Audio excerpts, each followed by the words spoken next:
So yeah, like you were saying, about your mother, is that kind of why you kind of got into writing? Was she your inspiration? Yeah, Or? my mother was my inspiration. Okay. She, my mother was an English teacher, and she didn't get to publish a lot of things that she to like. I could go to school and take a test and see her writings, her literature in the writings part of the curriculum. And so that was cool, but it was a lot of pressure too because teachers expect you to be perfect, Yeah. because it's like, no, your mother wrote this, so you should do even better. Yeah, right? But I think overall, for myself, when I imagine, my connection to writing, I think it stems mostly from my mother, to be honest. So she introduced me to reading. She introduced me to writing, going to different workshops. I would see her instructing different workshops. And, in my mind at that age, I just wanted to hang out with my mom. I didn't want to sit in the workshop. Okay. But I was in the workshop, and you can't help but hear what she's saying. It's not like there were headphones that you put on during that time. There were no electronics. Oh, wow. Yeah. I had to sit there and just, listen to her while she discussed how to write whatever it was that she was teaching them how to write. And so I think it's really funny because I often wanted to leave those workshops and to see the result of me pursuing that as my avenue. It's really interesting. Wow. So it was planting a seed. Yeah. Oh, wow. You know what's so funny is while you were saying that, I was thinking about my own child who she gets to listen to all of this, and I've done a workshop and she didn't want to leave. I think, you said something because you just wanted to hang out with your mom, and I kind of think that's what it is for her too. And so that's interesting. I wonder if she'll grow up with a love for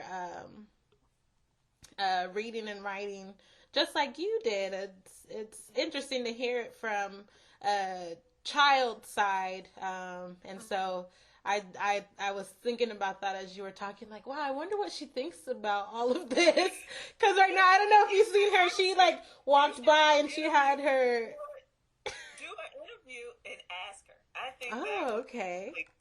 Interesting. Okay, I might have to do that. She's gonna be on the schedule and see what she thinks. I'm gonna ask her at the end of all of this. So, what did you think about Mom making you put your headphones on and be quiet for 30 minutes so she could interview? Okay. Well, my next question for you then is, how do you balance it all? How do you balance your writing, in your career and your family? It's a challenge. That it is. You plan and then you alter the plan. Yeah. Because I think if you have a plan, it gives you an idea of a blueprint of which way to go.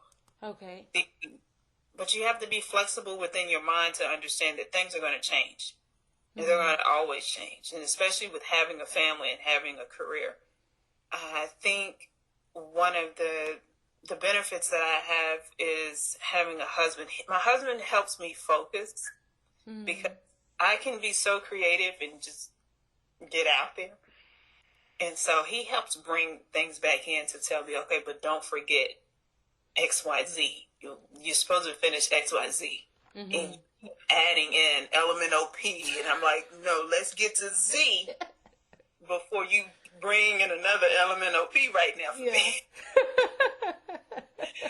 But I just get so excited with being creative, and I'm appreciative and know that it's a blessing to have someone to be supportive and to just be there. My children have to also be flexible with my schedule, but I initially, when my family started when I was fired from being an investigative reporter, from there, I went to being a stay-at-home mom.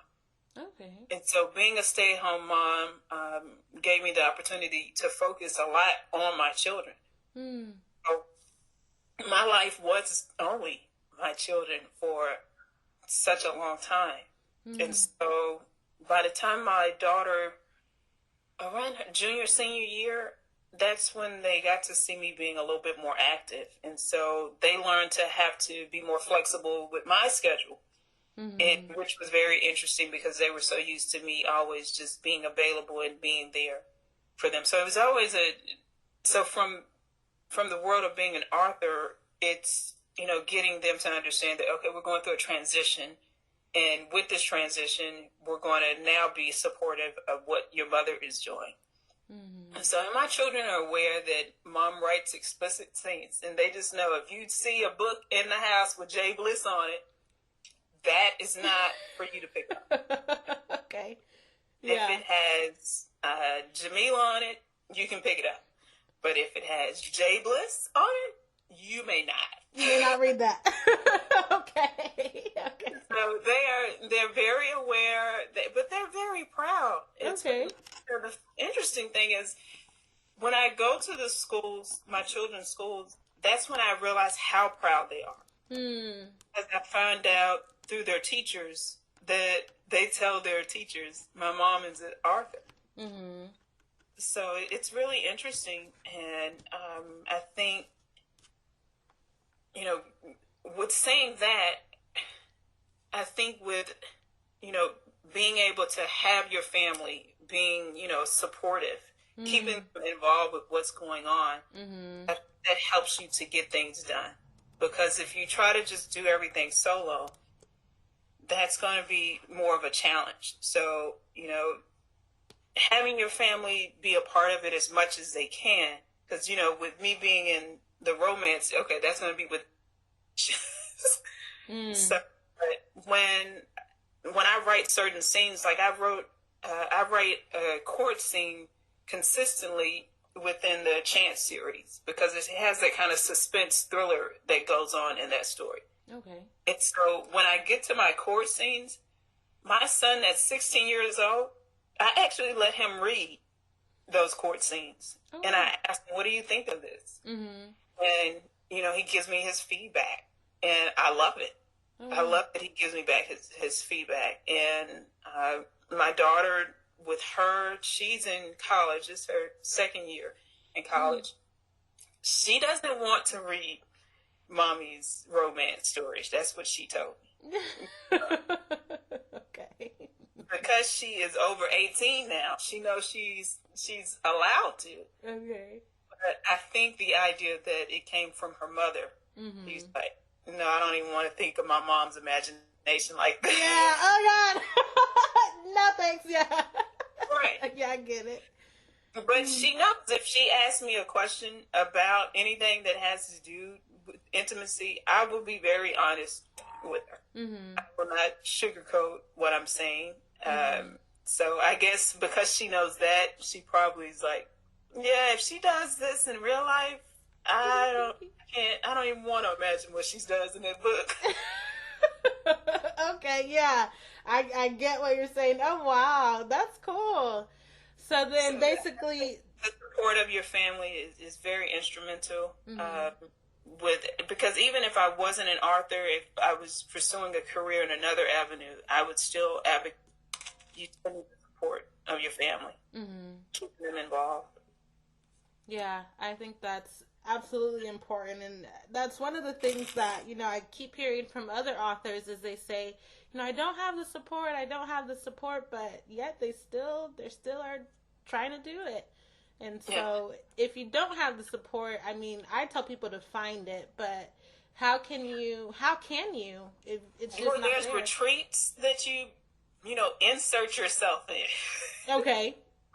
Don't wait for someone to send you an invitation to go to the writer's retreat. Look online for a writer's retreat. Yeah. Go find it. Go to a library. Ask the librarian, you guys know of any writers groups that are meeting anytime soon? Any book clubs that are meeting anytime soon? Because if you're an author, and even if you mingle with readers, it will still be a source of support. Mm-hmm. People that are readers, the one thing that I love about a reader is a reader brings your book to life. Mm-hmm. So the connection for an author and a reader is imperative, because without the reader, the book is just dormant. Yeah. So you need the reader, yes. And so it's great if you can find a book club that you can be a part of, and you can listen to them and how they talk. Even if they're not reading your stories, none of that matters. It really doesn't.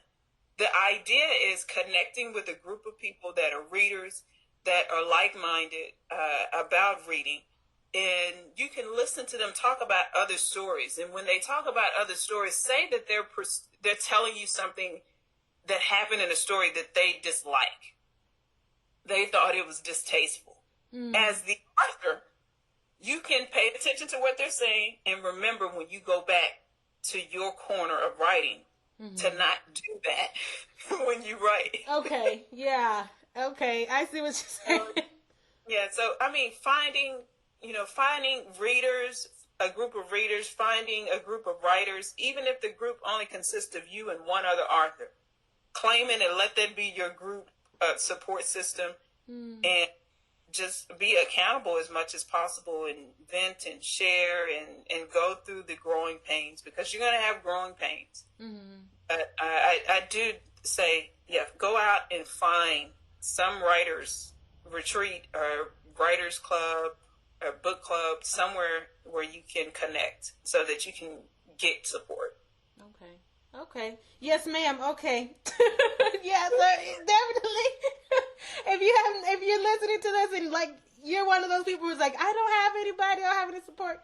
Listen, there you go. Find it, search it out. Okay. Well, I have two more questions for you then. One is, has there ever been a moment where you felt like you just wanted to quit, whether it be like with writing or just in life? And then if so, how did you pull through? I did want to quit after when I finished publishing this book. Okay. That was very recently. Okay. I wanted to quit because book sales were horrible. And getting the support of someone to market my type of book seems even more impossible. So marketing is instrumental for any author. Anyone that's in business. Yeah. Marketing is imperative. And so sometimes the creation can only go as fast as the creator. And so because of that, I had to step back for a brief moment, to reassess what was going on. But in that process, when I realized that, okay, I'm not going to find the marketing crew that I love to help me, share my stories with other people. I don't have a book club, a group of book clubs to share the stories. I can't focus on that. Yeah. Because writing for me is like breathing. And so because of that, breathing is essential. Yeah. Right. Yeah. And so writing is essential for me for life. And so the healthy format for me right now at this particular time is not to focus on finding a marketing team, finding a street club, a street team to go out and promote my stories. It's more about me just writing, getting the story completed and just write. And so in my mind, I'm like, you know what? It'll take people a while. I'm not writing stories about drive-bys. I'm not writing story about somebody's baby daddy, baby mama, and they have a lot of kids.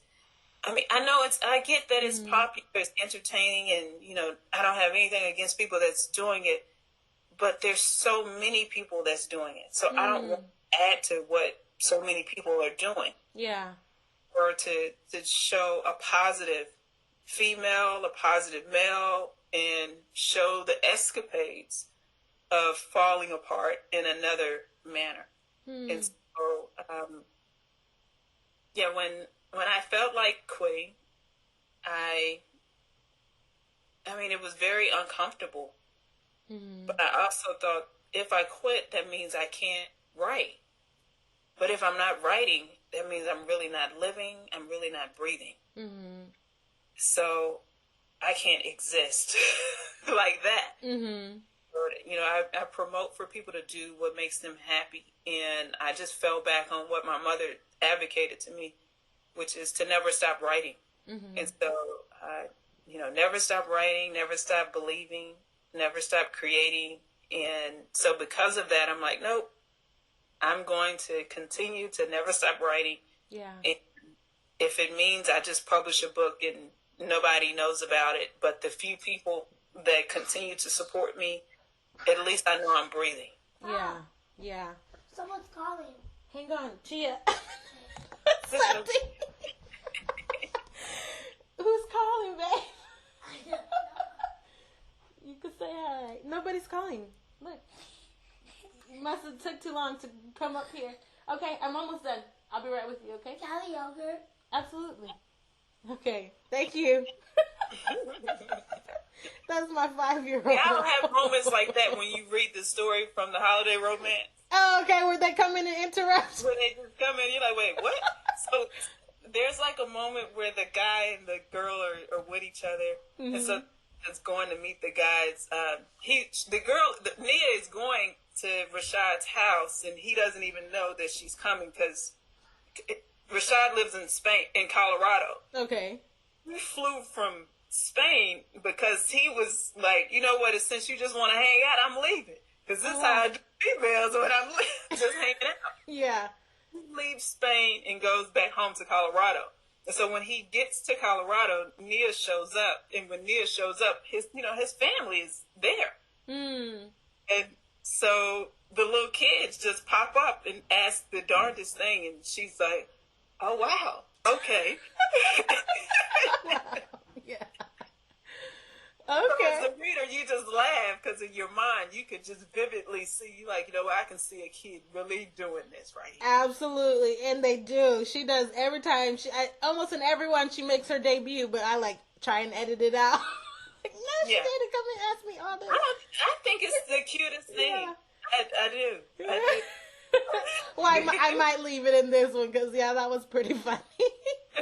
So, okay, my last question then, is there anything else that you would like to offer to the community? I need to offer to the community of authors. Always move forward with transcending. Keep that in mind in the process of your writing, in the process of you creating with everything. Because the task of being an author, especially an indie author, involves many hats. And so because of that, you always want to consider that if I'm doing this, am I transcending from this phase? If you keep doing something and the results continue to be the same way, that's insanity. Yeah. Because you're expecting a different result, but you keep doing the same thing. So I would say, as you operate in life, consider the fact that everything that you do, everything that you write, you want it to be with the notion of you transcending. And so you transcending as an author, but also your characters are transcending as well, because you want your readers to transcend. And so I would say that if you keep in mind the aspect of transcending, then you'll give those readers an opportunity to experience something that they never forget. And because of that, they'll stay in your corner. And that's what you ultimately need as an author, is a group of people, a group of readers that are right there in your corner cheering you on as you do what it is you love to do. Okay. Awesome. Thank you so much. Thank you so much for your time.